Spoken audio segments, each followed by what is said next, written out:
Good evening. Hopefully you guys can hear me. It did just say my mic was restarted. I don't really know what that means. Hello, this is week 12, the week 12 rundown.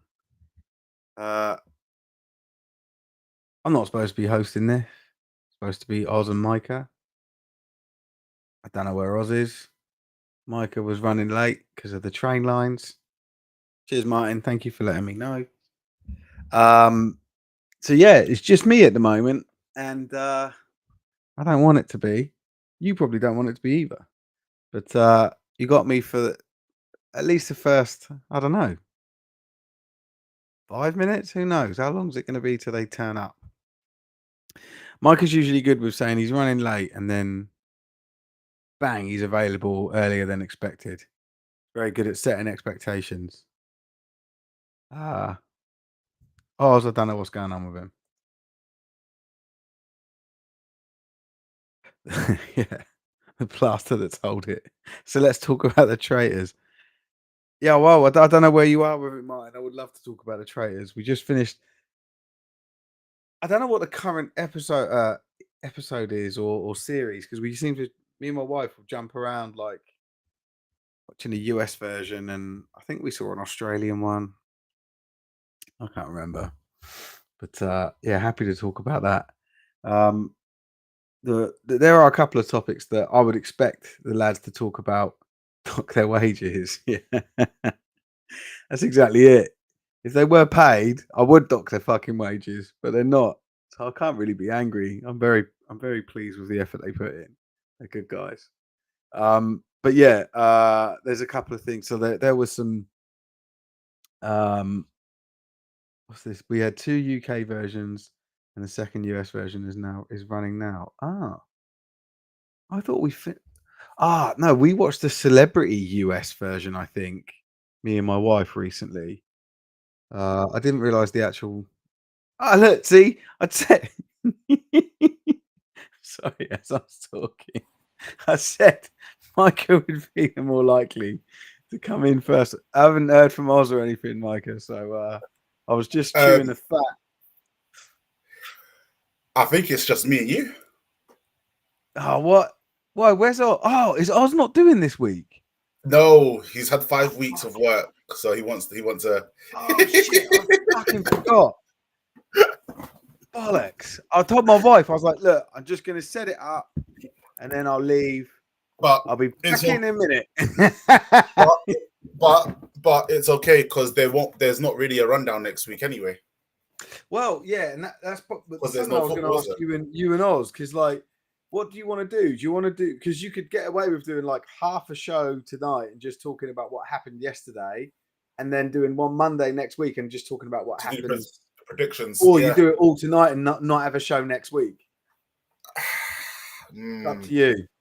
Well, I think we'll have to do it. We'll have to do it split because Oz will be here next week, innit? Let's So split it then. So fingers crossed that means a shorter episode.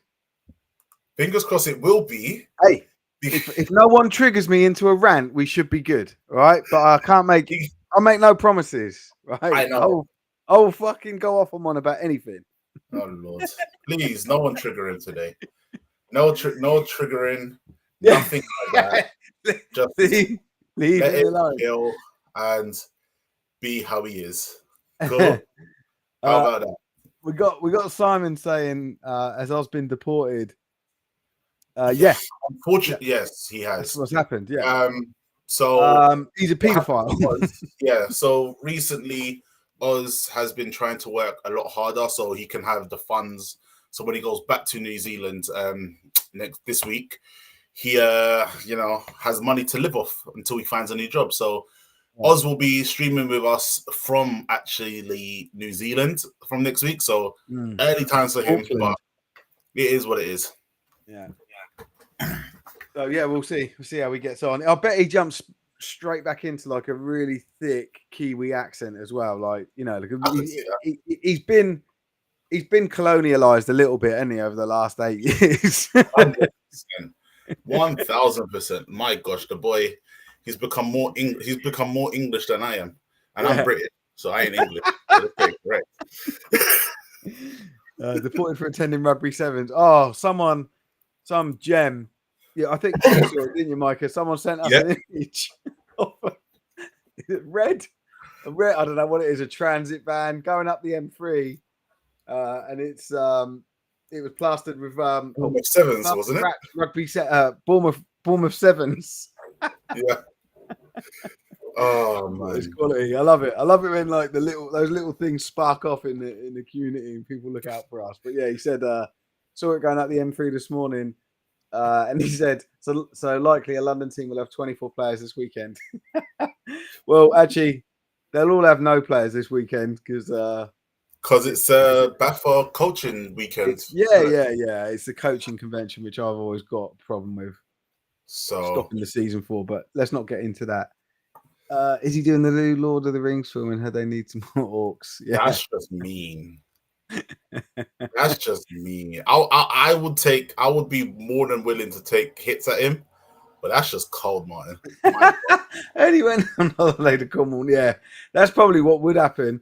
It's someone. I was chatting to someone yesterday. I was at the Exiles Blitz B game. Yeah, I was watching that a bit. Live streamed it. Yeah, and someone said to me, "Where's Oz?" And I was like, "Oh yeah, he didn't come. Like he lives up north." I said, "But I would never get him involved with the live streams anyway, just because of he's rated R sort of thing, like."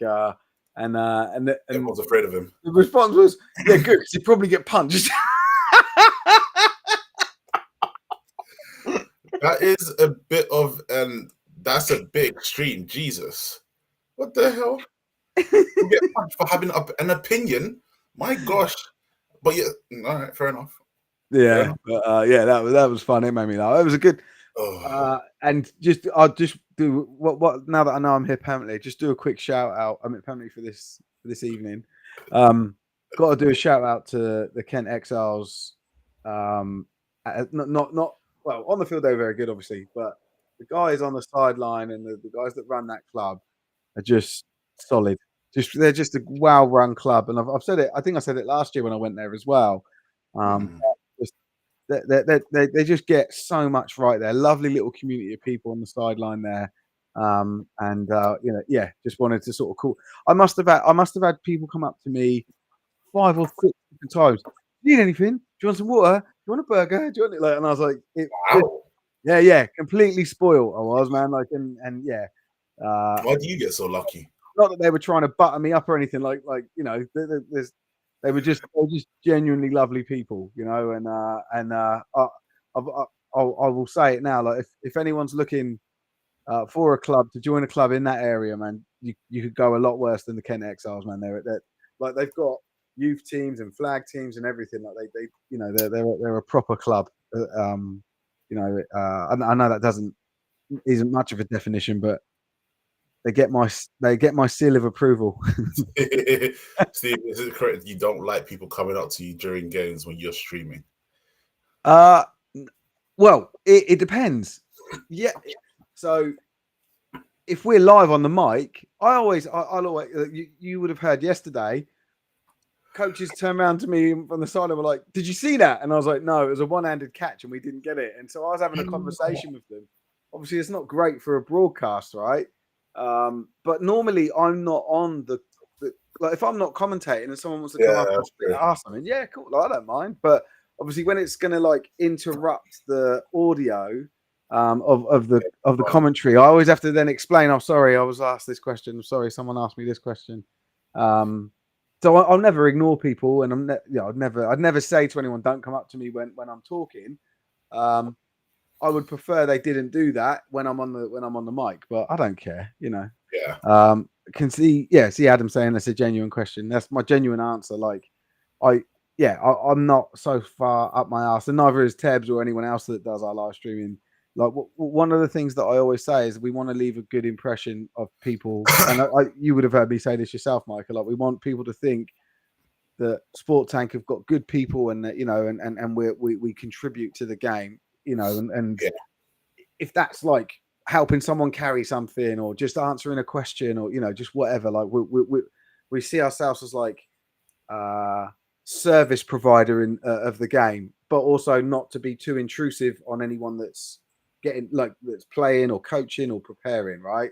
Yeah. Sort of just like we're there if you need to ask us any questions and we're happy to help. Like that's sort of how. And obviously we've got our own service to provide, but we're getting quite slick at that now. It's not like we've gone past our learning curve, as it were, technically and all that. And so yeah, we're comfortable with people coming up and asking us questions. But yeah, I would if it's the person or people on the mic during the broadcast, I'd rather that they didn't. But whatever, it happens, right? We're amateur. It's all good. Yeah, and before we get started, and I know we don't care about associate teams, but shout out to Royal Navy aboard hard against Plymouth on Sunday. Oh, what was the score in that game, Simon? I knew they had a game coming up. I didn't. It was Saturday. But we. That's a bit harsh, Simon. I don't. We don't. It's not that we don't care about associate teams. Well, he's put don't care, so that's it's open to interpretation. Yeah, well, to me, it's associate teams that are getting created around other teams that are like 20 minutes away from another team, which doesn't make any damn sense to me. But that's just me. And what I'm hearing, Plymouth Vanguard, you lot are doing it right. So well, yeah, it's interestingly earlier today. So we've got a younger new guy writing some articles for us, Alfie. He's done a few bits already. He did the piece recently about the two players that have gone from abroad. Gone to Canada, gone to Germany to play. Earlier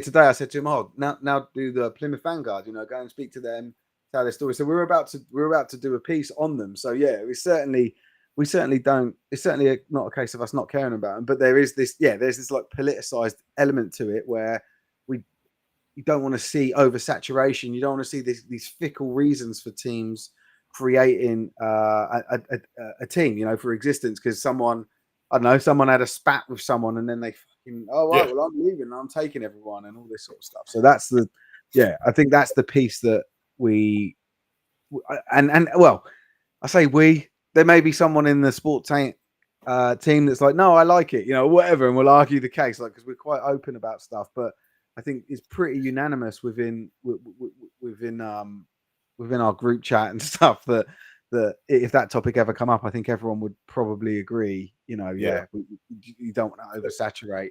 Do you know what? Something I was going to tell you about, Micah, actually, was in the last few weeks, I've had conversations, always have conversations with people I'm setting up or shutting down. And it's been mentioned more than once that like basically people align to your thinking of the future doesn't have a Div 2 in it. It has a bigger Div 1 and a bigger Prem. And I see that, like my instant reaction to that is like, no, that's bad for the sport, right? And like I say, I don't hold that opinion, but it's certainly something that's now starting to gather a bit of momentum and people are starting to see it. And I think it's down to a lot of things, but it seems to be people are expecting a higher level of commitment for those that are involved in the sport. Yes. And I don't know what your motives are. Actually, you can share my motives. But that was what was coming from, where it was coming from. Seeing as we got a short episode today, anyway, I'll tell you my motives on the reason why I feel that I don't feel that there should be not having so many teams doesn't really work out. One is that there's not a structure enough. The structure in Britball isn't enough to manage 3 divisions. And when we do have these games, you're having teams that are in Division 1 that can just about fill the team.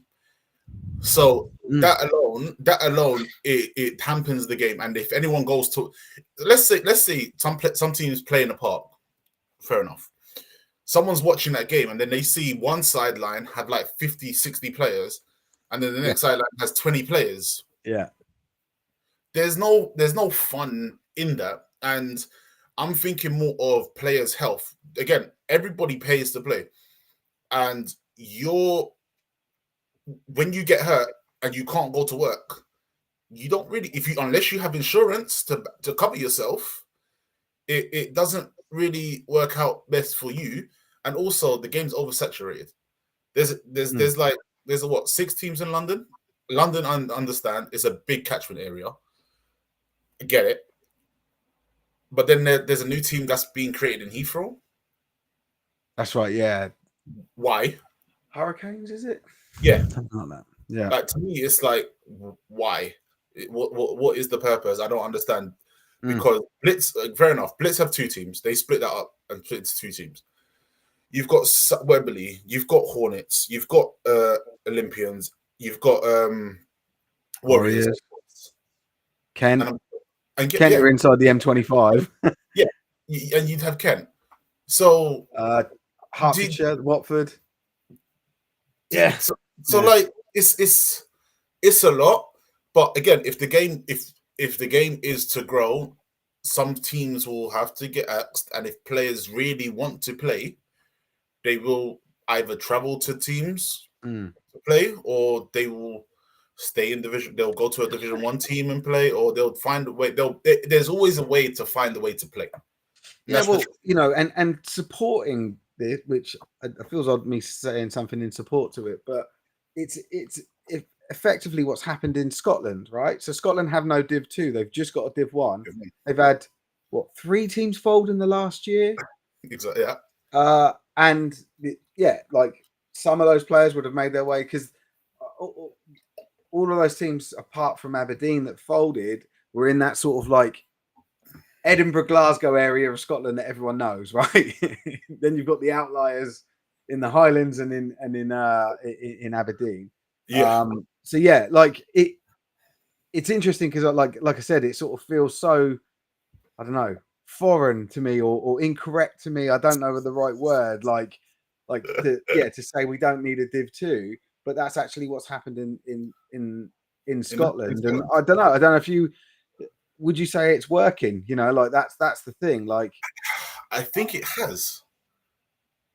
I think it genuinely has worked because it's forcing the other teams to figure stuff out a lot better than be like, oh, we're the best team in Division 2 in Scotland, when there's ideally only 6 of you or 8 of you, and even if there was 8 teams, just make a eight league Division 1 team, Division 1 conference up in Scotland, because no one from Midlands are going to want to travel all the way up to Scotland. That's it. It's because and that's where you get that problem, right? Because at that lower level, you end up with people that have got that lower commitment, that they just want to their participation, right? They just want to play the sport, enjoy it, you know, and don't want to put themselves out for a fucking 7-hour trek on a Sunday, right? So, yeah, exactly. And they got work the next day, and it's like, so again, like for me, I feel that,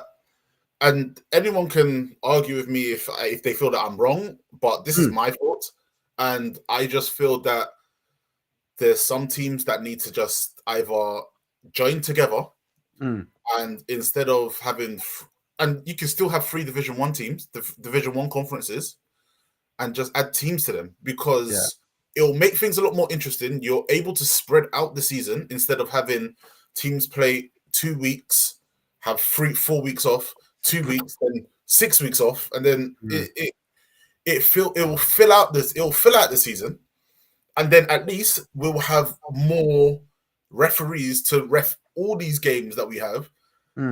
Even then, you can even bump up the Premiership to 7 teams, maybe 8 teams, and then put the playoffs back to 4 teams or 6 teams make playoffs.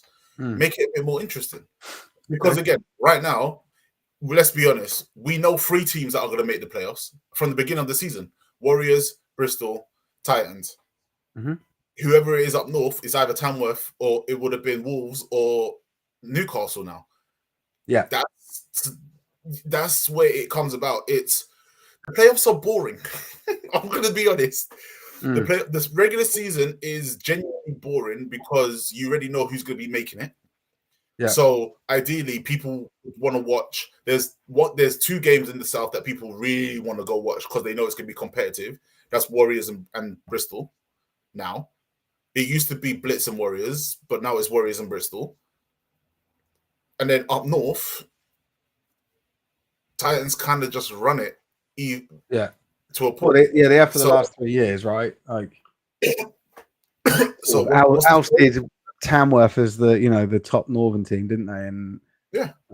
yeah, we've had a So lot of comments come up while you've been talking, but I think like, and I'll go back to them. I don't want to let everyone know. Like, we will come back to them. It's an interesting topic. But yeah, I just wanted to sort of raise with you like that your or your mindset and what you're thinking about is actually shared by more people. It seems to be this like growing consensus, and yeah, so we'll see what the future holds, but it's not as crazy as I first thought it was.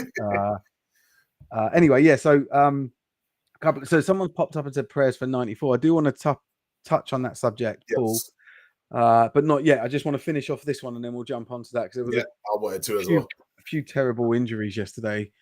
Obviously, none worse than that one, but Yeah, a few players sent to hospital in different games. Right. Anyway, yeah. So the score 38-0 to Vanguard. Navy had a small squad and balled hard. He said he was just joking about the not caring, but look what he started. Yeah. So 38-0 was the score there. So good for the Vanguard, and a good run out for the Navy. These teams don't get these forces teams don't get much. Don't get many games, and maybe that's a really good play for them in the future. Is that they should look to play against the other team. associate teams when they're not playing in their against each other. That would be quite cool. But, right, let me just have a quick read on the side here. So I know this opens a can of worms. We don't want to get into it. Do you think teams that finish bottom of their league or division should have to play associate teams? Baffa used to help organize games for associate teams, but not anymore. Yeah, I don't know why Baffa stopped helping organize them. But maybe they felt that because I think so. If you think about like the cultural side of a new team joining the sport, Yes, if the national governing body, and because we're not run by a separate league entity, the national governing body run the league. If they're saying to a team, you need to play, or we want you to play this ex- team over here, this associate team, they'll probably feel more compelled to do it. that's And Plymouth, you're actually a really good example, right? Because if you guys were really struggling to get teams to come down and play you, well, maybe that's a sign that there shouldn't be a team in that part of the country because it's the because travel it can't fit into costs. the Yeah, comfortably into the culture. People aren't comfortable with it. Teams aren't comfortable with it, and I know that's probably not a point that you want raised, Simon, and like really like what you guys are doing, by the way. But like I can see like it, without Baffa getting involved in it, it actually maybe will give them a purer representation of how well a team would come into the league, and people would be happy to travel to play them. yeah. That's the only thing I can really think It, of. And maybe laziness that they just don't want to do it. yeah, but I also feel that the travel is probably a big part of it Yeah, because sometimes if you're traveling to some teams, you're traveling pretty much your whole entire day. yeah, yeah, That's literally your whole entire Sunday gone. And then you get home, you go sleep, and then you're back to work the next day. yeah, yeah, If yeah. you work for yourself, then yeah. But if you don't, then it's like it's a lot. That's a lot of traveling. Well, this is why I think there should, and again, this is controversial, right? I think there should be a thing that says like if your team have to travel, I don't know, let's say 2 hours or more, then that game has to be on a Saturday. Now, again, like logistics, people will probably piss and moan about, but any given Sunday it should be played on a Sunday. I don't Hey, like that I've purist argument doesn't cut it with me. I genuinely would like to see Saturday and Sunday games in the league. I said this. Didn't I said this at the Bristol Warriors game, didn't I? That Prem games should be played. Ideally, I would love to see Prem games on a Saturday, Yeah, and then Division One everyone else on the and Sunday. then Yeah, on the Sunday because that's how they do it in rugby. yeah, and If then you're decent, you play on a Saturday. my issue is if numbers aren't growing then to watch the games, then people just don't care about the game. They just don't want the game to grow because that gives you more time to go watch better games that you want to watch. Yeah, Because people have used that for an excuse. Oh, we're playing a game, we're training. that will cut that out. But hey, that's just me. We haven't answered the question that Simon said, actually, which Simon said. Do you think teams who finish at the bottom of their league should have to play associate teams? I think they should, because the gulag, haven't you? Like at any level, right? Yeah. Apparently, there is a gulag for the new Uniball National Prem. Yeah. So the loser of that plays the winner of the Prem, and then go up final to then to qualify for it. Which I love it. I love that. I don't know if it works at the lower level of the sport. Germany does it. Germany does it. So GFL does it. So the lowest team in the GFL will play the team that won the division below. They play a relegation game, and if the team that's getting relegated wins, they stay up. Right. And it works. Because that means the team that won the division, they're not good enough to beat the team that that's gotten relegated. Yeah, but then in it, like, well, I suppose I need to clarify. The way that I understood this from Simon was that they then are an associate team, the loser. Yeah, I would assume so. I don't know. Or if anything, this is this also goes back to it being over polluted. The whole game being oversaturated, depending on where they are. Yeah. And then it just be like, well, then what? It always comes down to what next, because if that was to be the case, and whoever loses drops out of the league, then your players obviously didn't care enough. Your coach, you're not good enough to beat a team that has just sort of been formed and they've taken your place in the league. I think it's a great idea, because it then forces teams to at least try and get better. Sometimes I don't feel like the teams just don't want to get better. Interesting comment actually here from and you guys can't see it because it's in Instagram. I've got Instagram open on this side. Saying that contradicts the thoughts around there being too many teams in an area, though. Because if you think about it, you're saying it doesn't. You're like the gulag, right, for an associate team. But then the other thing is, what if there's 4 associate teams? How do they play off against each other before they decide who plays to get in the league? And this is where the problem comes in. Like, do you only let one in, one up, and one down? Like, probably complicates things a little bit. From what I understand, there's 4 teams vying for in the associate process this year, I believe. And this is where the problem comes in, isn't it? This is where the problem comes in. You can't figure out where. Yeah.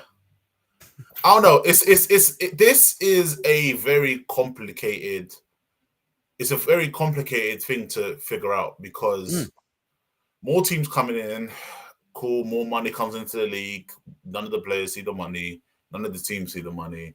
We don't see the money in the league, or some changes in the league, or whatever it is. Yeah, it just becomes one of those ones, doesn't it? Right. Right. Let's go. Sorry, we're taking ages here, but fuck's sake. To be fair, we could actually do the predictions for next week. To be honest, we can carry on this. Yeah. Yeah, exactly. So not sure if Heathrow Hurricanes are now a flag. Gone to flag now. They're supposed to come out, play Vanguard, but cancelled due to low numbers.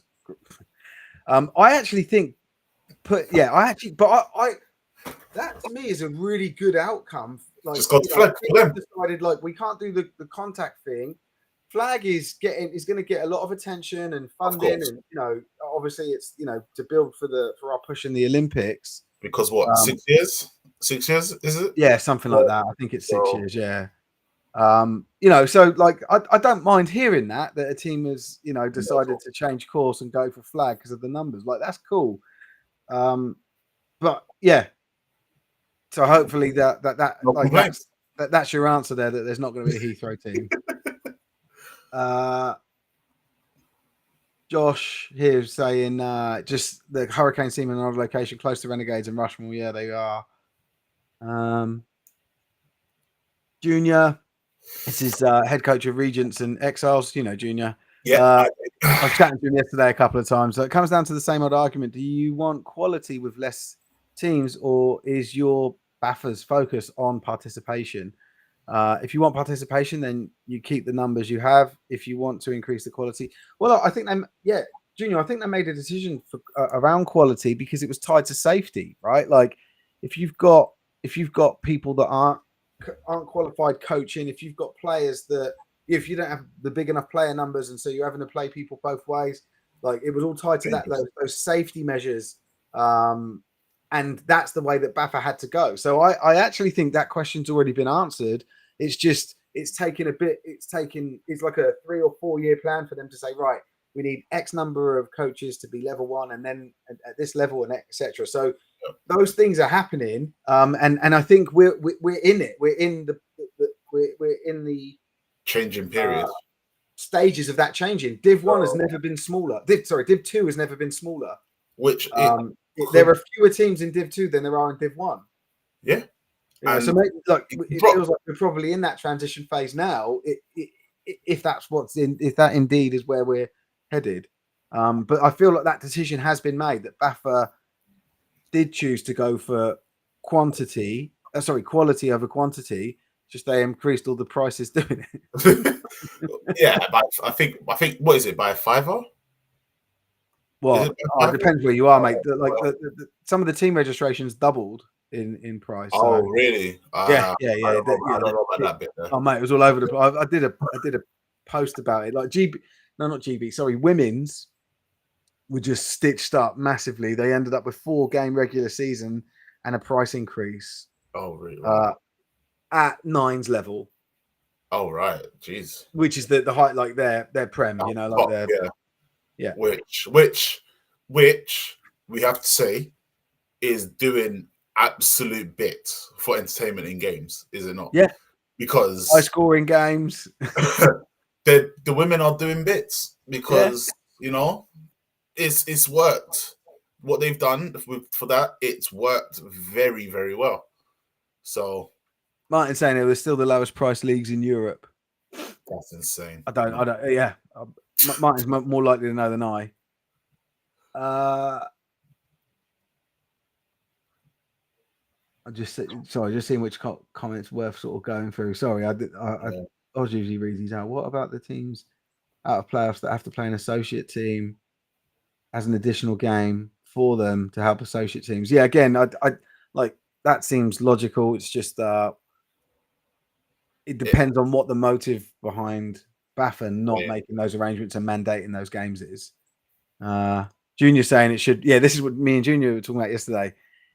Div 1, Prem, National Prem. Well, then you end up with still a 3-tiered structure with different names. Yeah, it should just be. Although with National Prem, it was like best 3 North, best 3 South. That's what we were talking about. And then I can see it, but then it's the same problem, isn't it? So you would have heard me say this many times. I think the way to grow the game is to have more instances of Premier Division. So you've got North South. I think the next step should maybe have like a London, a North, a Midlands, and the South. So there's 4. And the basis of that is on growth, right? So when we had a national Prem before, and when we had a national Prem, we didn't have any good teams up north. It was dominant from the south, right? Yeah. Now I don't know, X number of years, 5, 6 number of years of running a Prem North, you've now got some powerhouses up there because, and I'll say it again and again, the thing that helps the sport grow or teams grow is a winning record. Teams weren't getting a winning record in the north at the top level. Want to go play. And so I think that by growing, you want to grow the amount, you want to build more powerhouse teams, get more Premiership divisions, and then you'll have more teams that are high performing that are getting winning seasons. That's what and then the only way that I believe a national division would work is if it was a semi-professional one. If we were staying in amateur level, then I believe it's best to split out and have more winning seasons, teams with winning seasons at that highest level. Yeah. It's debatable. I know it's a bit of a grenade, and it might trigger off some people, but that's how I think about it. I in my role, in my real world job, I work in growth, like revenue growth, and like stimulus, and like I study and analyze this sort of stuff all the time. And it's like we've got the data there that tells you that that's worked. You should continue on that trend rather than pull everyone together and go back to what ruined it before. Yeah. And no, if someone said basically the NFL model, no, because the NFL model doesn't have promotion different. and relegation. It's like, and it's got a fucking billion. The draft is the most weirdest thing for me in any sport. So yeah, I don't like not that model because again, if it was a professional or semi-professional league, you could do those sort of things. But we're amateur, and if you want, I believe, if you want growth at an amateur level, you've got to look at the reasons that that people, and when I say people, I mean players and coaches leave and join clubs because that's what you've got to govern. That's ultimately what you're governing against. Yeah, because again, because we want exciting games. We want to. I want to be thrilled when I go watch a game. Sometimes I don't really just want to be. Oh, I know what's going to happen, but I'm going to go watch anyway because it's going to be a whitewash regardless. It's going to be 30, 60 points difference. But hey, my boys are there, so I'm going to go watch. I'm going to go watch them ball out X, Y, and that's what it turns out to be currently. And it is bad that I think at the beginning of the season, before the season even started, me and Oz already claimed, we already called who the teams will be making the playoffs. That shouldn't happen. Yeah. Well, I do think there is a little bit of unpredictability pre-season. So you've seen, I always say you need to wait until 3 games. Each team's played 3 games, and then you'll know how it's going to turn out. But not in the Prem. No, Division 1, yeah. Yeah. But Prem-wise, we already know who the 3 is. No. It's the one. It's the extra one up north. We don't know. Yeah. Well, and Newcastle really came out of nowhere. They lost the Division 1 playoff finals. Division 1 playoff final. So looked a weaker team. I don't know. They still were decent, right? But they lost to the Cheaters, and then they went and dominated the North, right? Well, technically, outside of Manchester, I called them actually. Shut up. Whatever. I didn't see it coming. I'll admit that. I genuinely didn't see it. I saw it coming from a mile off. We've never been in a situation, I don't think, for years where the team that gets promoted to the Prem is then a relegation contender. They always seem to do well because they're flying high on, a winning season and everything.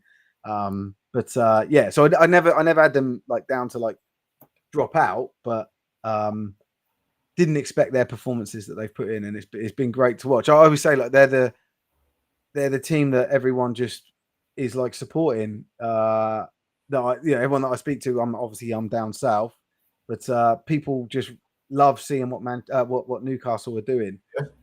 Whereas I don't, and maybe it's because I'm in the south, but you've got another team that are winning games constantly, East Kent Mavericks, but they don't seem to get the same sort of love as Newcastle do. I've given them love. Right. Nottingham Caesars as well. Caesars it also does come down to if teams want to try and arrange an extra game in the season to fill out their season instead of having a 4-week break, and when teams have breaks. But do other teams want to do that as well? No, you because that's the thing, you're taking a risk then, right? What if someone gets injured and we're not letting our players take advantage of an extended break to recover from injuries and stuff. So it's I've never been on a team that's arranged a game mid-season because there's been a few weeks on the bounce or whatever that have been free. But to be honest, to me, I feel like the seasons could be so much shorter, or there should be more games because there's a lot more teams. Yeah. Well, then as Martin said here, the issue you then got is for the officials. I saw that. Officials, but Russ said associate teams must find it hard to get games through the regular season. Yeah, that's what we were just talking about. Approaching teams that don't make playoffs is the best time to do it. The Leicester Falcons Academy. I don't know if that's a real account because they're called Panthers now. Problem is you get under 16s and Div 2 under 19s miss out on some. I think he means reps for those, but I get okay, cool. Help associate teams out. Oh, so Simon's just sort of clarified. He just meant that to help associate teams to get into the league so long as they have a suitable setup. As you say, haven't been set up 10 minutes down the road. This year there were 5 teams, I believe. Yeah, now it's only Rossendale and Vanguard that are left. All right. In the associate stage. All right. Again, I see that. Like, again, maybe it's a devil's advocate, but I see that as like, 5's now down to 2. Well, that shows that those 3 just can't make it. Like, so even if it's I can't arrange games. Well, cool. Like surely that's an indicator that the team's going to struggle when they're in the league. Or it's going to piss other people off, other members that are already in the league that have to travel further to get to you. That's sort of my point I was making with it. Is like I see 5 down to 2 as a good thing, and wish the teams all the best. But like, if those other 3 teams for whatever reason weren't able to do it, well, good. There's a reason. It means they're not bringing shit into the league, and then we go back to forfeits again. Being a regular thing. There was one thing that Martin did right as well. So like, it's a great point. It's a great point. My thing is, what sort of incentives could you give to make people want to be referees? Well, the biggest incentive is that they're apart from physios, which is hit and miss. They're the only people that will get paid every single fucking game. So if you want to make money, from your involvement in Britball, then go and be a ref because they get paid every single game. Yeah. And hasn't some refed in the ELF and on the international scene? Yeah. That's it. That's something that's happened. Is that you get some refs that now will go and officiate in the ELF. Or some will stay. Well, it doesn't matter if they stay or they go over there. Some will stay and do remote refereeing, like VAR refereeing. But it still means they're not available for BAFA games. But the ELF games are on a Saturday, so like I don't know. But then Lucy also does say that Division 2 are having medical classification next season. Yeah. So that could help. Yeah, that could see a couple of teams struggle, right? They might not have a budget to pay for someone. They might have someone that's got the qualifications, and So all of these, like I said, all these like minimum standards are starting to rise, which is the right thing, right? But and again, going back to what Junior said, I believe that's an indicator that they are leaning in towards quality because of the ties from quality to safety. Yes, there was one thing. There we go. With Box adding a four-tier league, do you think the BAFF will do the same? No, because Box is universities. There's so many universities that universities get funded for how good their teams perform. The Bucks points thing. So it's ridiculous amount of money as well, I believe. So I don't unless BAFF are somehow going to give out money to teams now, but it won't happen. So very unlikely. What else is there? The amount of travel from Div 2 South is crazy. I think 8 hours, 16 hours. You're fucking Sussex in the same league as Cornwall. Brighton and Cornwall are in the same same conference. This is the BS that I'm talking about. That looks horrible. Yeah. Jesus. What else is there? Just this one from Ryan. I enjoyed the COVID season for mixing of teams from different divisions. Don't get me wrong, some teams got thumped. Yeah, they did. And there was a lot of that killed me that season because it was so many fucking forfeits, and everyone going, "Oh, it's COVID. We got players. We got." I just don't even remind me, Ryan. It's like having a fucking World War II flashback behind me. But some of those games were exciting to watch.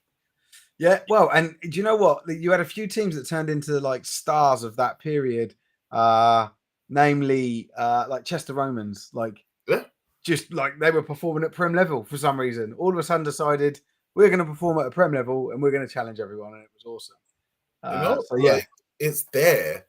The possibilities are there. It's just not being. It's just not happening. Alex said, but it has numerous smaller divisions to promote numerous winning records. Yeah, but not at the top level. That's but then they get promoted, and then you're not growing the elite level of the game. It's staying six teams at the moment. If you know at any given time, because you've got two leagues where two national leagues where you can have 6 teams that will have winning records. It's not possible for all of the teams to have winning records, obviously. Yeah, that's what I'm talking about. Yeah, you can have a winning record in Div 2 and Div 1. It doesn't mean the same. People want to play against the best opponents possible. So they will seek to play in the Prem. Would a separate social development league attached, but no promotion Div 1? Yeah, that gets talked about. I believe that would work, but I believe actually I'm not gonna talk about it because I'm actually writing an article about this at the moment because I think I've found a solution for it, which I'll talk about later. If we talk about it now, we'll end up talking for fucking hours, right? But yeah, I think Scott, I'm reading it off the screen and not showing it, but I think what he's saying here, there is something to it. I think there should be a difference between participation and performance. Although that does also play into, really, for performance, you want the ability to play semi-professionally. I think that's a big deal. So yeah. Make a merit league for pub teams. That's what people are saying. Yeah. Just make no rule. People keep saying about a pub league. Yeah. You can't do no rules. You can't do and I think that's what Div 2 was treated like for a while. But then you get people with serious fucking injuries. That's one of our next things we're going to talk about, right? So for the integrity of the game, this isn't a sport that can just be played casually. It's not like a rugby or a football. Or, this you can't do it. Dangerous. You've got to fucking lock in. You've got to commit. It's dangerous. Exactly, and I've always said it. If your head is not in it, don't get on that field. Do not get on that field because if your head's in it, well, you will either hurt yourself badly or you will do it to somebody else, and that's not good at all. I think having a diminishing standard is not the right way to go. I think you need to increase like what they're doing, increase standards. And if you're someone that can't make that commitment and you just can't play the game, but like people pay hundreds of pounds to play the game, right? Not just to their teams, but also for their own equipment and stuff. It's an expensive sport. It requires a big financial commitment, but it also requires a big effort, commitment and effort. And you've got people in those lower levels that don't look after their bodies, don't read playbooks, don't even really understand the rules. You hear like stupid fucking questions being asked on the sideline halfway through the season about the basic rules of the game. And all of that's got to go.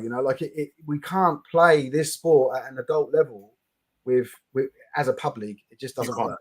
Because you do that, and then you go and do something stupid like doing a low tackle or low block. High low, easy to do a high low, right? When you don't know the rules. Yeah, and then you break someone's leg, and that's what them done for 8 months to a year.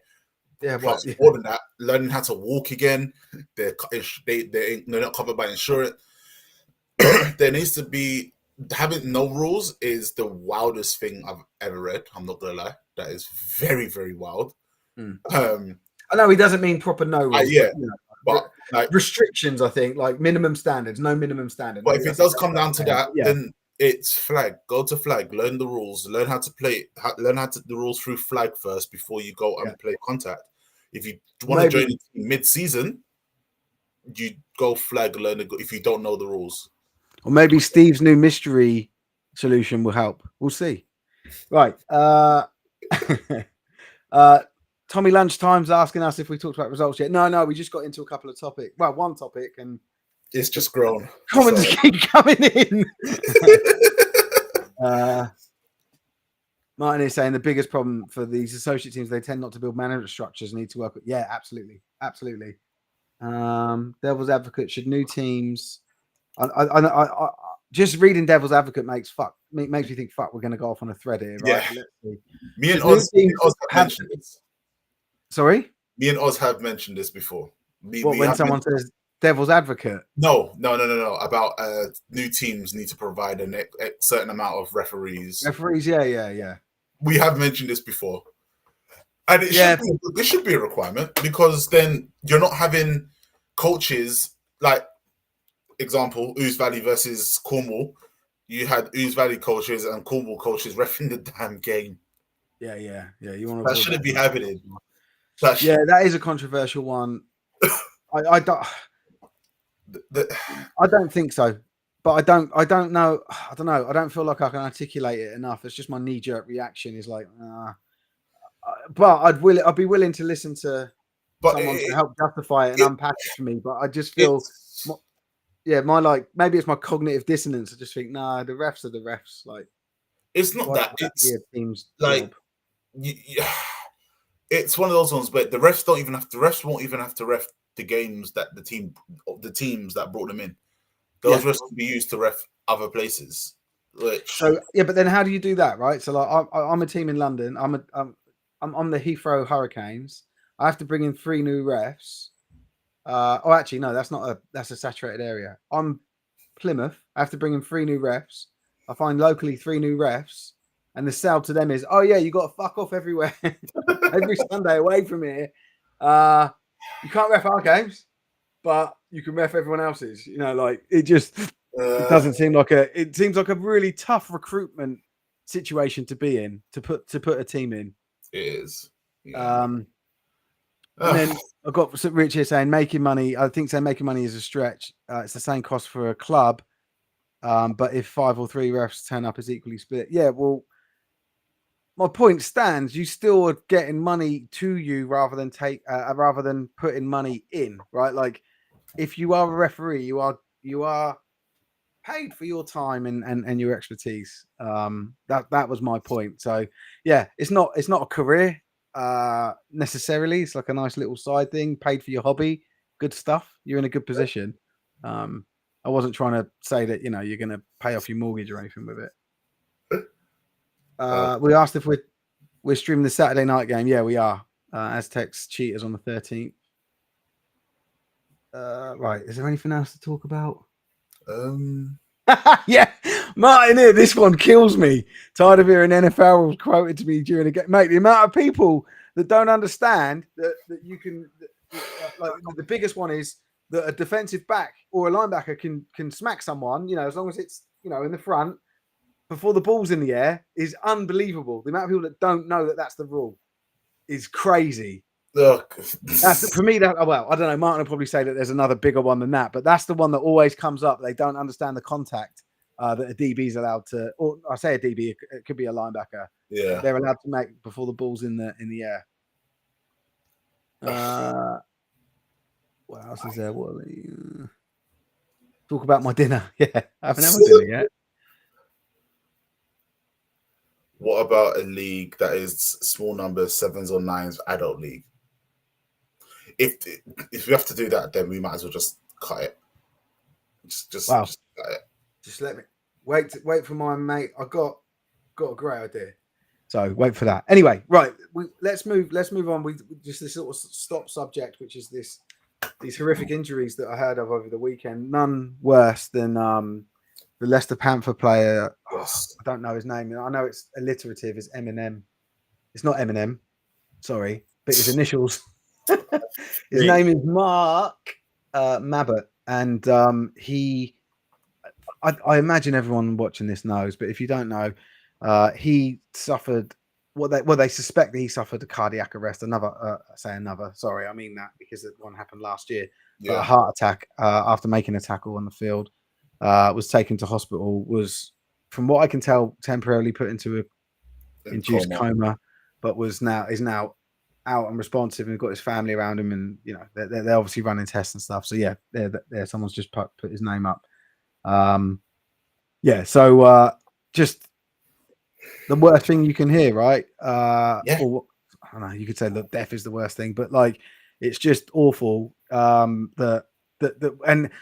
really sad that we've actually had two similar instances in the last 2 seasons. And I was at the game where we were filming live streaming. It was like our 3rd or 4th game we'd ever live streamed, and where it happened with the player in Northants, and it was just it was awful. You'd like that horrible feeling inside. And yeah, I didn't realize, but until I saw the statement. If you haven't read the statement from the Leicester Panthers, shall I read it? Yeah, read it. Okay. It's in I've got it open in Teams. Where we don't use Teams, we use Discord. I just need to make it a bit bigger. Yeah. But yeah, I'll read this. Oh shit! It's very scary. It's a very scary thing to see watching as a player. You don't even know what's going on there now. And it's your team. Well, those people, it's their teammate and family members or friends that might be at the game. But even if you don't know the dude and he's just tackled you, like it's a scary fucking it's horrific, right? So let me just read this out. So following our post yesterday, the Leicester Panthers have an update for our fans, supporters, and the wider Britball community that one of our players and our brother, Mark Mabbott, collapsed on the field during a game against Nottingham Caesars in the first quarter. As far as we've been informed, he suffered cardiac arrest on the field after making a tackle. Several of our team members, opposition team members, and medical staff responded rapidly and provided prompt CPR. See, I didn't know that he had CPR at first. No one had said that. No one had said that to us. Like, we had a lot of people messaging us or even asking us about it, but didn't realize it was as that serious. Which was instrumental in saving his life. Mark was transported to Coventry Hospital, where he has received the best medical care available. At this point in time, Mark remains in a stable condition following positive news and has had his family beside him throughout. He is awake and talking, but obviously remains at the hospital for treatment and care. Firstly, we'd like to thank the NHS medical staff and the responders for the quick and efficient response. We also want to express our eternal gratitude to the heroes who provided prompt CPR medical care on the field, namely Aquil Dewan, Dan Pelf, as well as Nottingham players Samuel Fraser and James Simpson. Your actions saved Mark's life, and we will never be able to express how instrumental you were yesterday.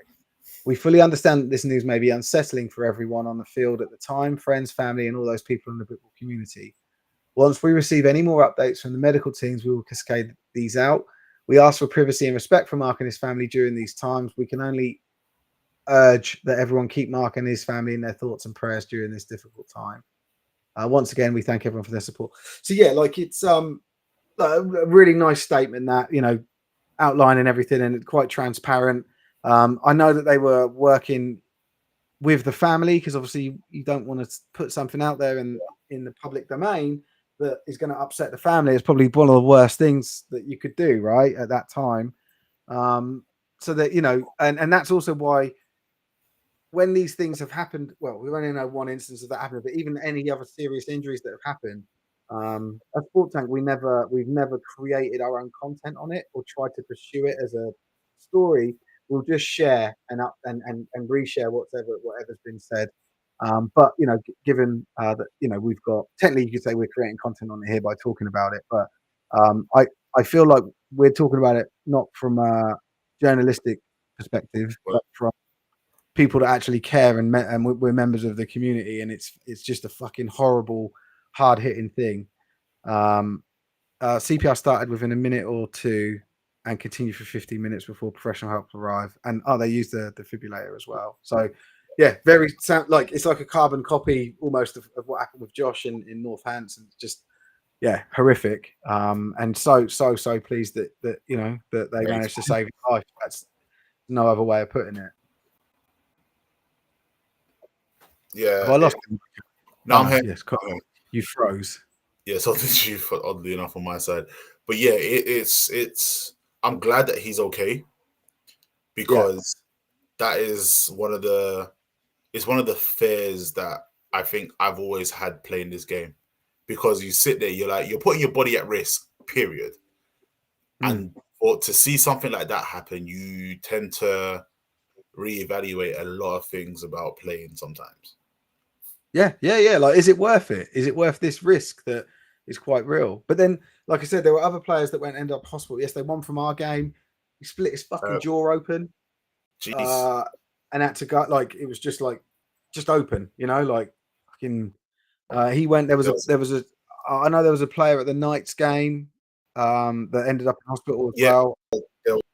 And there was What another I was game. saying about It evades me, but yeah, like yesterday, I like that I know of 4 players from Britball games ended up in hospital.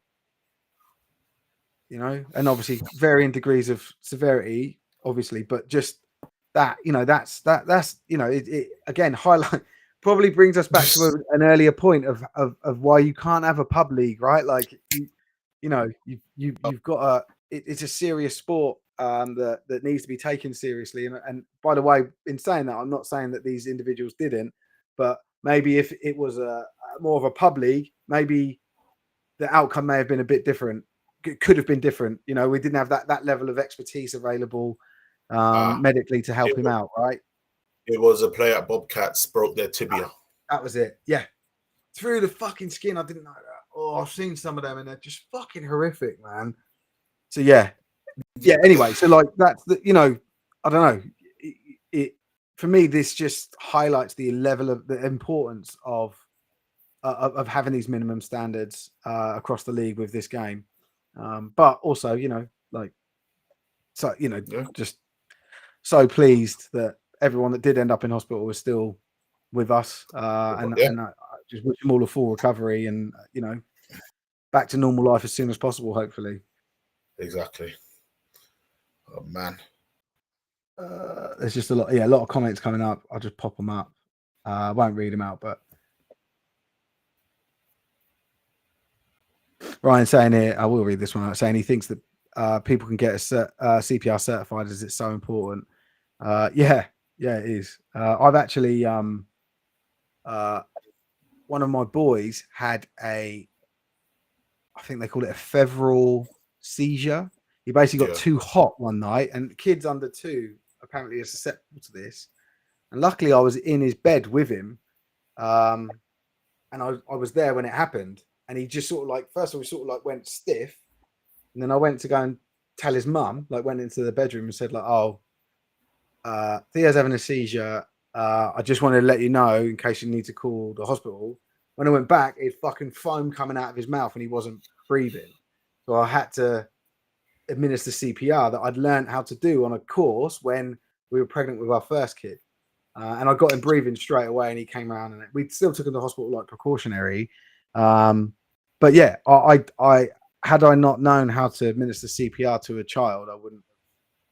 Yeah. I don't know. My kid could have ended up brain damaged or whatever. I don't know what. I don't know if instinct would have kicked in, but I felt a lot more confident in what I needed to do, and I did it straight away. So yeah, like that's another thing about like CPR training is like it prepares you for those situations, and it gives you the confidence that you can handle that situation as well. So yeah, I absolutely back that from unfortunate experience. There was a broken wrist from the Night Stallions game. Colliding with a camera, filming for a documentary on the Stallions sideline. Yeah, Stallions are they're recording a documentary on their season this year. Oh, they're going to put that in the documentary. Oh no! Fuck, that's not good. That's not good. That's not good for me. Or what we do.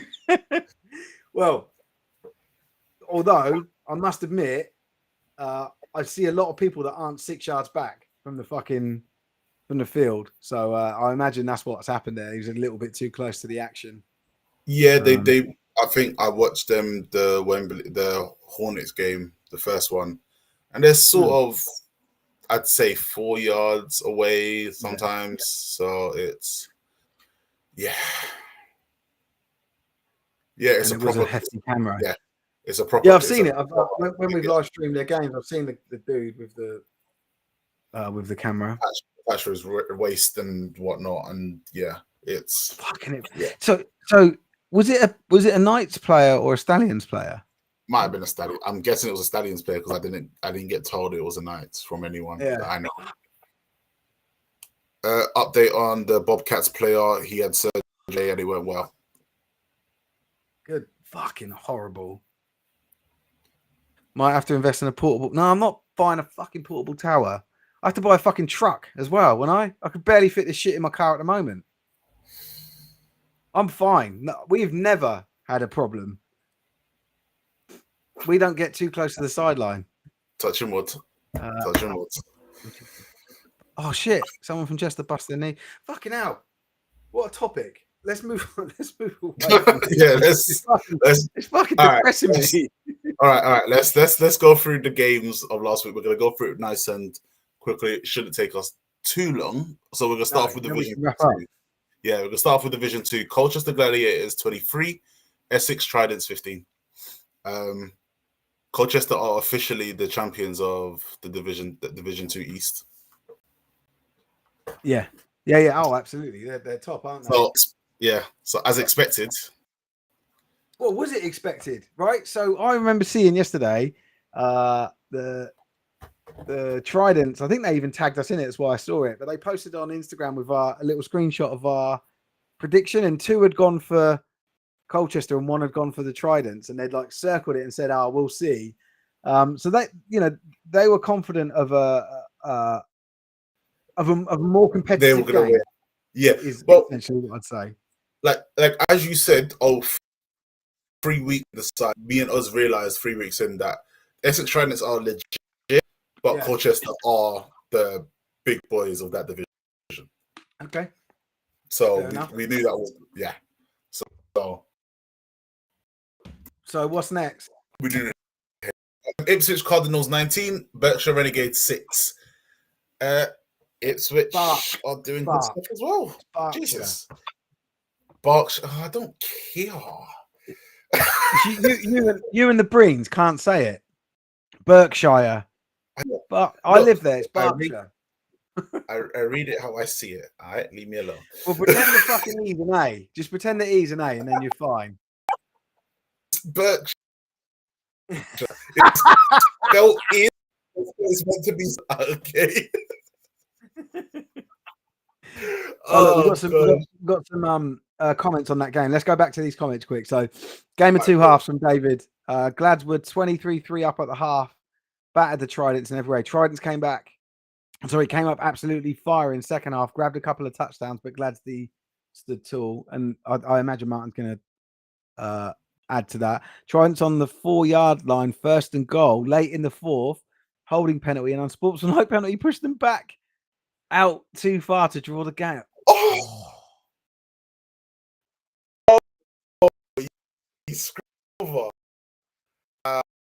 What a And that player for the Tridents who's responsible for the unsportsmanlike is now off the team, just to let you know. We should be. So it was closer than you'd have predicted, maybe. Yeah.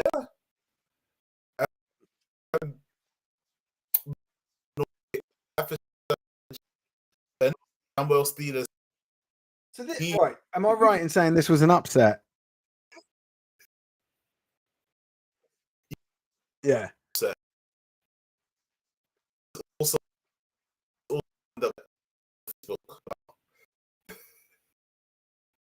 comment on Facebook. Yeah, you're lagging a little bit. You're lagging a bit, but yeah, I know. He's gone. Yeah, we had a comment on Facebook. Just someone just chatting shit, and they're an admin of another media outlet that covers Britball, and I was like, I just called it out, and then she deleted her comment, but her boyfriend then started commenting. Then he deleted his comments, and then this morning I banned them both. So yeah, Whatever. Here's Micah. Oh, you just missed me talking about it. The comment and the fact that it was from another media outlet admin and whatever. But they're both banned now. Her and her boyfriend. Oh, and you're frozen. Oz looks different this week. Yeah. What's going on with this geezer? He needs his pineapple one. I might have to start calling out the scores, which means I've got to find them. No, I've got them. Just give Micah a couple of minutes or a minute or so. No one said anything else since. But maybe we need to do another show where we just talk about topics and leave the rundown as a rundown of what's fucking happened, like the actual results. I'm here. I can't see you, Micah. He says he's here.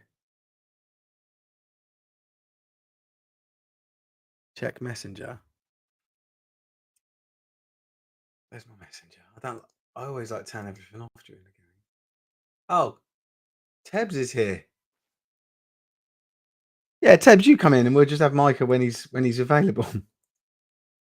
Hello? No. Oh no, he's took himself off. There we go. There we go. All right, I'm back. Have we got some cool. So I don't know if you heard me say, but I was just explaining that what you had talked about with the comments from those two individuals on that on the score post of of that game. But yeah, I was watching it unfold like on my phone when I was watching telly, and I was like, oh, I'll ban them in the morning. So I was out and I saw it, and it was just I do lose connection every week at this exact same time. I don't understand what the hell's going on, but that's what it is. The exact same time I lose it. I need to sort out my Ethernet cable. There's something going on. Did you hear the story about there was a hospital that had a spike in deaths of certain illnesses, and it was like, I don't know, 10 times the national average of whatever country it was in. Let's say it was America. I don't know, right? But so they had this huge spike in deaths of people with this certain illness, and it just didn't make sense.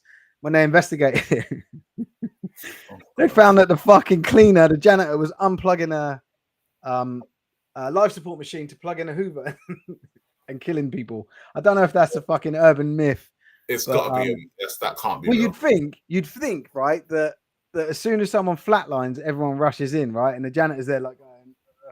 But, that's the story I had. That's what just reminded me. Maybe there's something happening with you, that someone nearby is doing something at the same time habitually every Monday evening and maybe fucking up your internet. maybe. Anyway, we got Division 2 East, Darlington Steam 54, Doncaster Mustangs 14. Yeah, an expected result. I think I'm not surprised by that one at all. Pray for Donny. Yeah.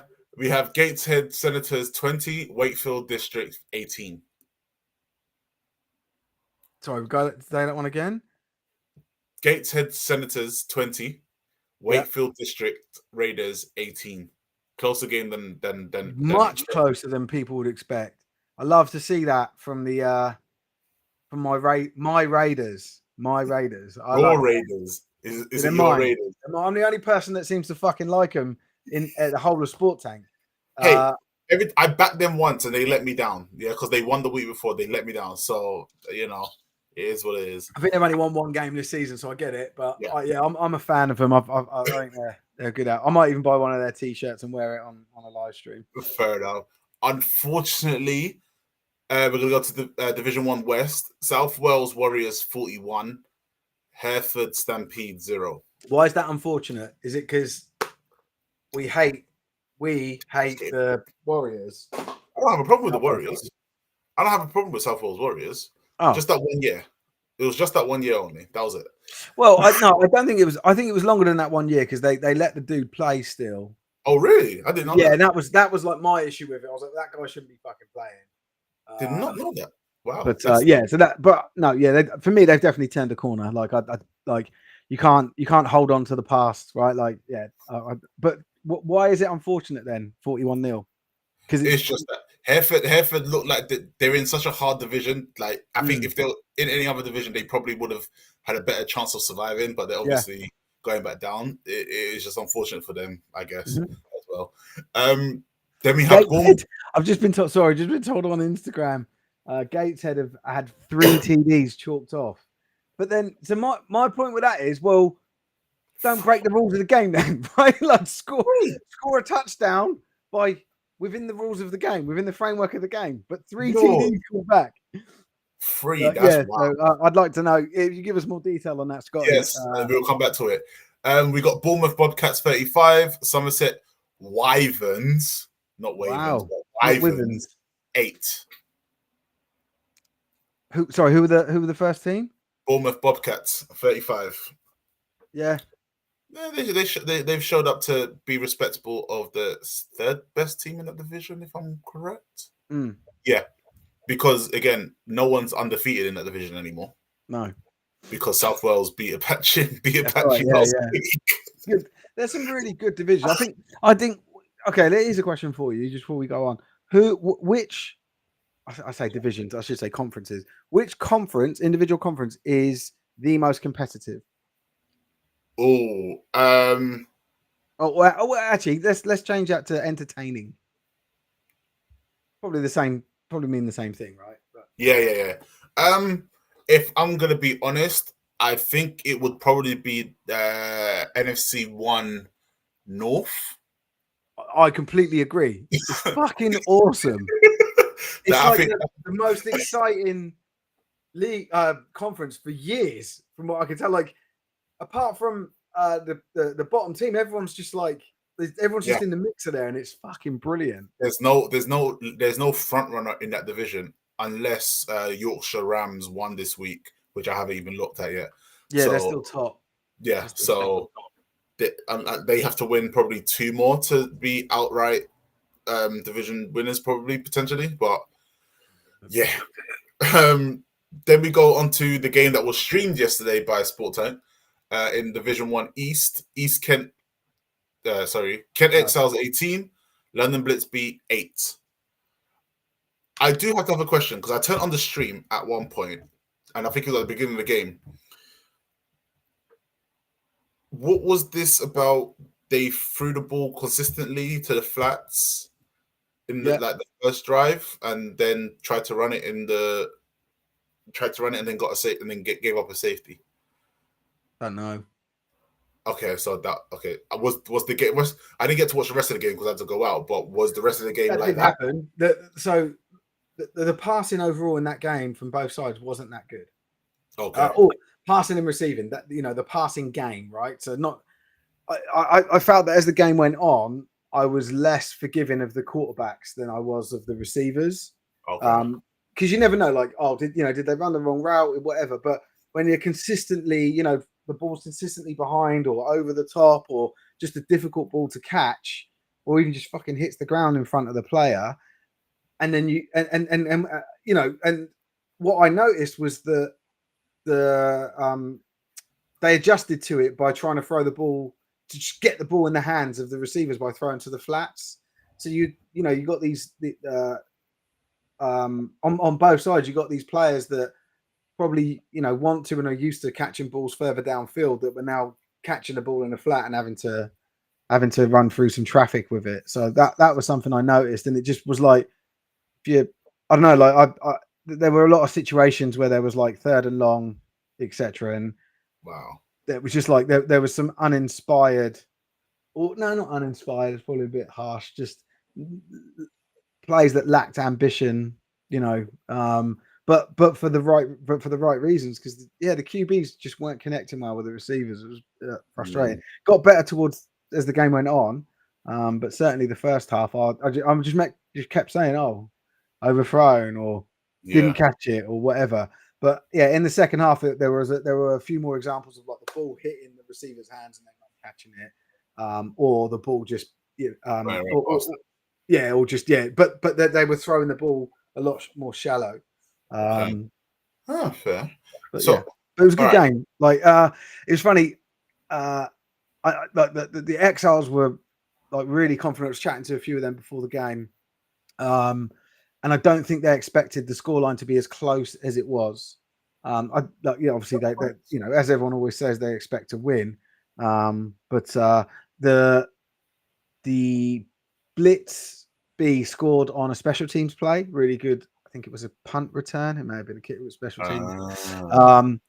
And they got a safety, and the Exiles defense was just awesome. Wow. They scored first. The Exiles defense made it 2-0 early in the game, and it stayed that way for a while before the offense started scoring. But both defenses played really well. But the Blitz B defense was on the field a lot more. I think they sort of fatigued. Got tired a bit, yeah. Just that classic. If your offense is just going 3 and out all the time, the defense will suffer. The defense will start suffering, and that's sort of what happened. But then certainly the second half was a different story. It was a lot more even gameplay than the first.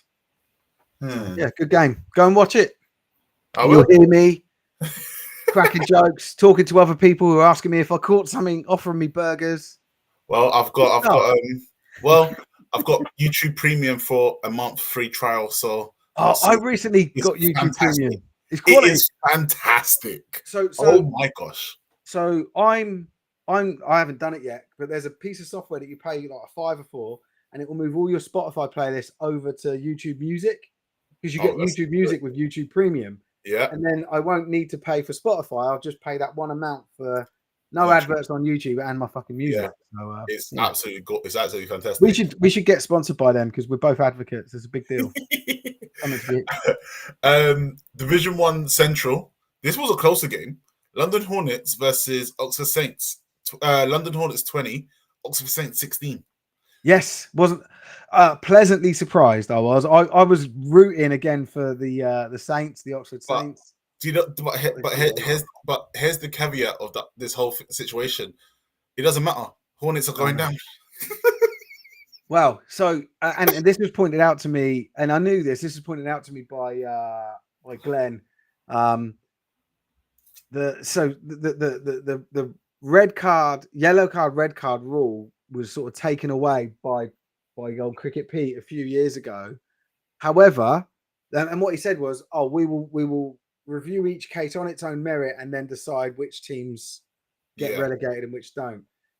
Pretty much, that rule has been applied, right? Even though it's not an automatic rule, it's been yellow, red card. The only instance where it didn't happen was the DC Presidents, who were let into the league the next year, and then they subsequently fucking folded.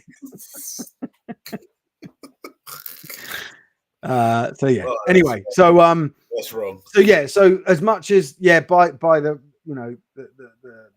the writing of the law of the game, those teams aren't guaranteed to be relegated. Recent history denotes that that's what will happen. Sign up for a YouTube Premium family account. It's £10 a month, and you get several users. Yeah, that's what I always sign up for, family accounts, because I give stuff to my wife and whatever. But thank you. And then in the other game in that division, Wembley Stallions 16, Rushmore Knights 29. Expected win. I thought it would have been. Oh, is it? I don't think you Oz ever give the Knights the credit they deserve. I said expected win. They just I just said expected. No, you said expected win. That's what you fucking said. Yes, because I expected the score to be a lot better, but I also got told that the Knights played a lot of their second strings throughout the game after a while. So, they've always been very good at rotating the Knights. But it's their first undefeated season, I think, since 2007. Wait, hold up. That's their final game, isn't it? Until playoffs. 8-0. Yeah. Because their season was really front loaded, and everyone was moaning that we were live streaming their games. I was like, well, there's no other fucking games on. But hopefully we'll pick up a couple of their games in the playoffs. Wow, that's crazy. But so they're 8-0 champions. So the last time they had an undefeated regular season, 2007, and we went 10-0. I say we because I was part of that team. Got a fucking ring for it somewhere. Oh, have I got it here? Of course you are. I do have it here. This is a triple ring for 3 Div 1 wins that the Knights had.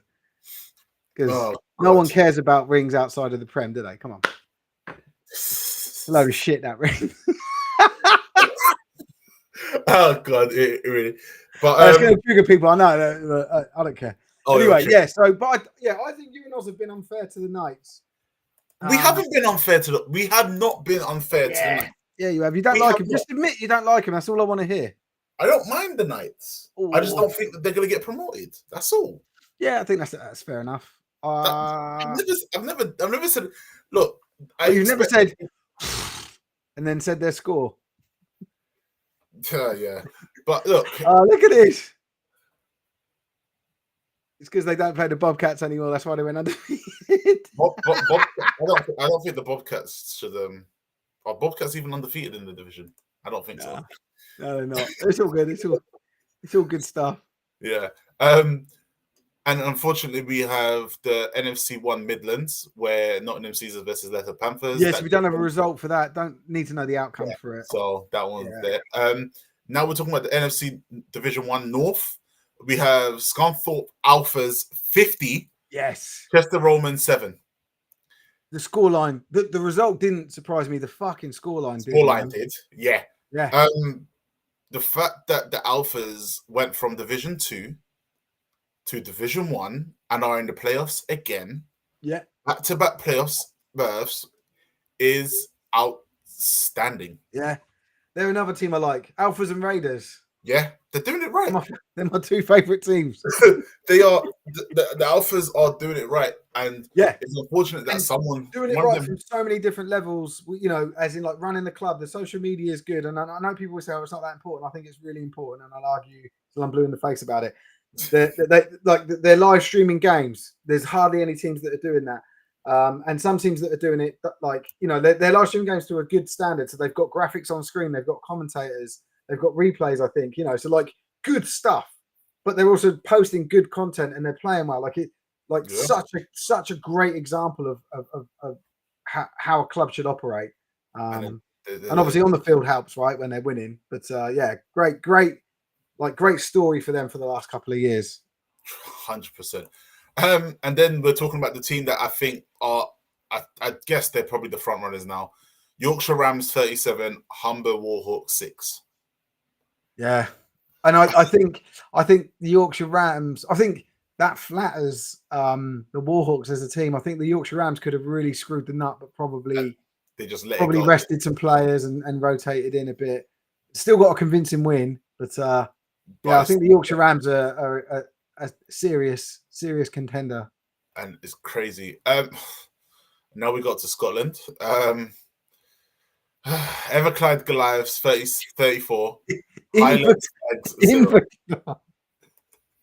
It's not Everclyde. Inverclyde. Oh, Inverclyde. What? Yeah. So what did they do? Sorry, I didn't get the score. Inverclyde Goliaths 34.